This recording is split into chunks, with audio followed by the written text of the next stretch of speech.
Oi, boa tarde, terceira série. Espero que vocês tenham realizado uma excelente prova. Vamos agora à correção. A prova vai fazer a correção do terceiro A, terceiro B, terceiro C, porém as questões que se repetem, né, eu não vou destacar novamente. Então prestem atenção, né, principalmente no terceiro A, depois as outras que forem se repetindo, eu vou pulando, tá bom? Bom, na questão número 2, porque a número 1 era para vocês assinalarem qual era a série de vocês, na questão número 2, tinha um destaque, um enunciado, né? A pobreza extrema caiu bastante nas últimas décadas, mas a desigualdade ofuscou essa boa notícia. Então vocês tinham que argumentar, né, interpretar essa afirmativa, tendo em vista as características do mundo globalizado. Então foi uma coisa que a gente falou bastante, né, pessoal, que com a chegada do mundo globalizado, acentuou-se os abismos sociais. Então, com a necessidade do terceiro setor da economia, as maiores exigências de mercado, as possibilidades dos países subdesenvolvidos ou da população mais pobre concorrer nesse mundo ficaram cada vez mais difíceis. Então, vai de como vocês vão explicar esse processo, né? Então, essa exigência de mercado, de mundo, a partir da globalização, justifica aí, né, porque que apesar de a gente estar num novo momento, a pobreza ainda acabou se acentuando nesse contexto, tá bom? Na questão número 3, quais os 3 pontos destacados quando tratamos da distribuição da pobreza no território brasileiro? Então essa eu cheguei a comentar com vocês, era o roteiro que vocês fizeram sobre a pobreza no Brasil, né, sobre as desigualdades, exclusão e pobreza no Brasil.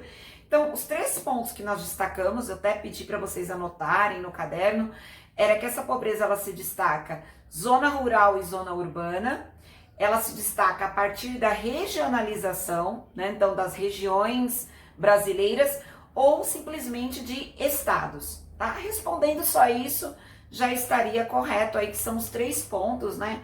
Pedi para vocês realmente colocarem dessa forma.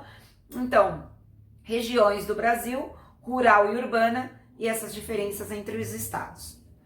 Na questão número 4, tinha um texto falando sobre o G7, sobre os grupos, a participação das instituições como o OMC, colocava o BRICS, né, numa situação ascendente no texto, né, ele não coloca numa situação negativa, e eu peço para vocês justificarem o texto destacando a importância dos emergentes.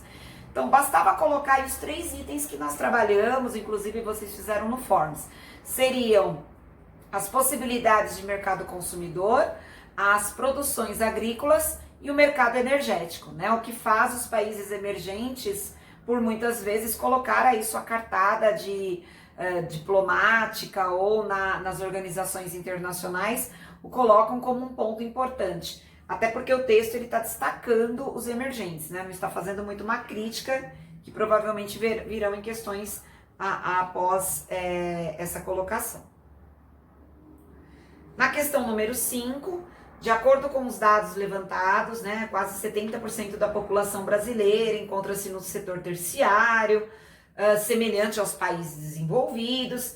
Estabeleça a diferença qualitativa existente nesse caso no contexto brasileiro e dos países envolvidos, né? Então o texto está falando que a gente tem quase 70% aí do terceiro setor, muito parecido com os países desenvolvidos. O que deixa a nossa qualidade, né, diferente aí dos países desenvolvidos? Então a gente pode colocar os índices sociais, né, os investimentos em ciência e tecnologia e o próprio ranking do IDH, tá? Claro que vai como cada um aqui dissertou, mas é exatamente colocar o que nos deixa atrás dos países desenvolvidos, apesar da gente estar aí no contexto também desse terceiro setor, né? Então são os nossos índices sociais, os nossos investimentos em ciência e tecnologia que acaba nos deixando numa situação mais atrasada aí. Na questão número 6, faz vários levantamentos sobre o Brasil: renda, taxa de alfabetização, homicídio, desigualdade de renda regionalmente falando, né? Então o texto ele vai argumentando a exclusão social, que a gente comentou muito. Como a ONU passou a avaliar a sociedade globalizada além das propostas do IDH? Justifique com dados do texto. A partir do mundo globalizado, a ONU, além do ranking do IDH, ela passou a observar a pobreza multidimensional. Então, como vocês poderiam justificar com os dados do texto?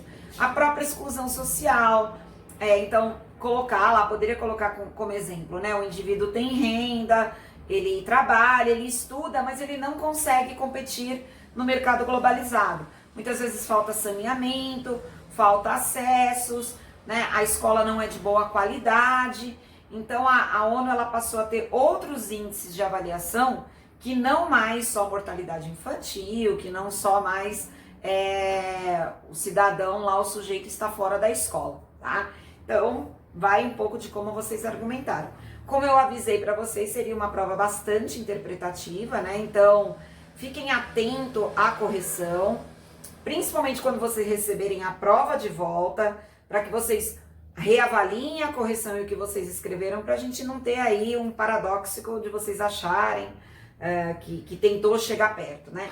Esses itens que eu tô colocando, eles não podem estar fora do texto de vocês. Como vocês vão argumentar isso, aí eu vou ler cada uma das provas, tá? Vamos agora para o terceiro B. Vamos lá, pessoal. Para avaliação do terceiro B, era a mesma questão número 2, era a mesma do terceiro A, que vai ser a mesma do terceiro C. Por quê? Porque ela é muito interpretativa, né, pessoal? Para colocar essa questão das exigências do mundo globalizado. Na questão número 3, né, tinha um texto, né, um texto que fala sobre os contrastes do Brasil. Fala que é um país de território imenso, uma liderança na América do Sul, fala da pobreza extrema, fala dos altos índices de urbanização. Então, quem leu com calma esse texto poderia responder pelo próprio texto a questão, porque lá, o Brasil é qualificado como terra de contrastes, né? O texto fala isso. Justifique essa afirmação. Então, com o próprio texto, vocês poderiam colocar.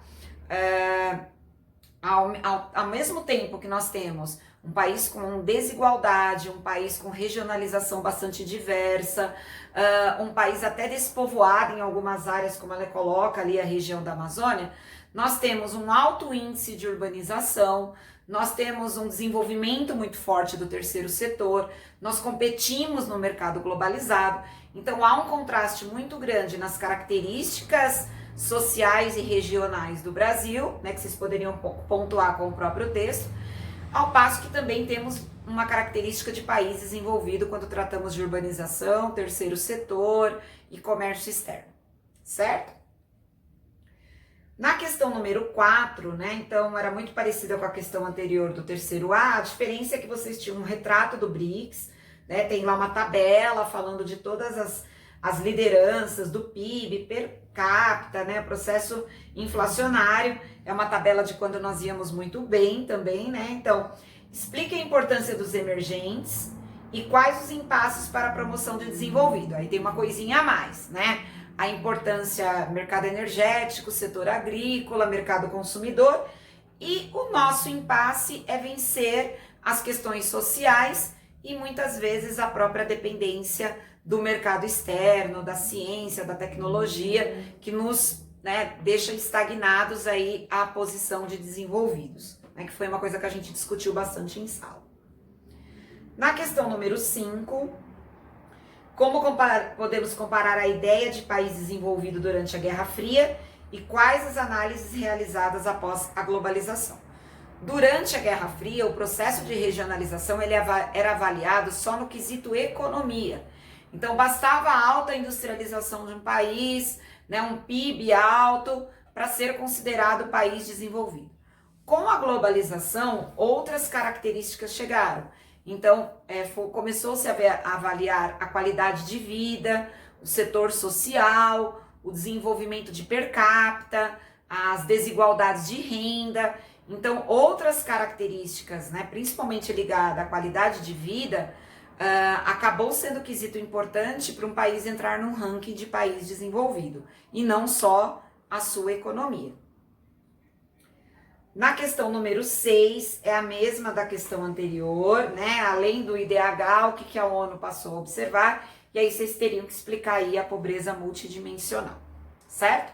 Vamos agora para o terceiro ano C. Então, a terceira série C, Primeira questão, como eu falei, igual para todos, né? Até porque vocês tinham que desenvolver um texto pessoal para falar dessa exigência do mundo globalizado na questão 2. Na questão 3, explicar a terra de contrastes, como eu tinha falado na questão anterior, ler o texto, com a própria interpretação do texto, vocês conseguiriam responder essa questão. E aí a 4, né? No terceiro caiu uma canção que faz uma crítica à condição de subdesenvolvimento do Brasil ou dos países subdesenvolvidos, né? Porque foi um brasileiro que escreveu a canção. Explique essa crítica no contexto do mundo globalizado. Então, assim, né, pessoal, se vocês lessem lá o contexto da música, ela vai falar que, apesar, né, do mundo globalizado, nós continuamos servindo como mão de obra barata, como mercado consumidor, como extração dos nossos principais recursos naturais. Então, apesar de muitas vezes termos passado para a condição de emergente, muitas das nossas características de subdesenvolvidos, elas acabaram sendo manipuladas, organizadas para que a gente não chegasse aí à posição de desenvolvimento. Então era explicar, na própria canção ele fala, né, sobre a mão de obra, fala sobre a retirada, né, de recursos naturais, então leis ambientais afrouxadas, né, isso fez de nós condições aí de estar aparecendo no mercado, porém ainda numa condição muito parecida ainda com a de subdesenvolvimento. Na questão número 5, novamente igual à questão do terceiro B, que era comparar a Guerra Fria com o mundo globalizado, né? Então, como essa regionalização foi feita, lá a tendência para os países que apresentavam uma alta economia, no mundo globalizado entra aí o IDH e os índices de qualidade de vida. E a última, né, também para falar da pobreza multidimensional, como eu já expliquei também nas questões anteriores. Eu espero que vocês tenham feito uma boa prova, aguardem a correção, façam a comparação do vídeo com o que vocês escreveram quando receberem a prova, para entender realmente, porque é uma prova, né, gente, que para a terceira série exigiu elaboração de texto, reflexão, estabelecer ideias, que é o que vocês precisam estar preparados aí. Então, fiquem atentos ao que vocês escreveram, ao que eu estou comentando no vídeo, tá? E eu espero realmente que vocês tenham ido muito bem. Grande beijo!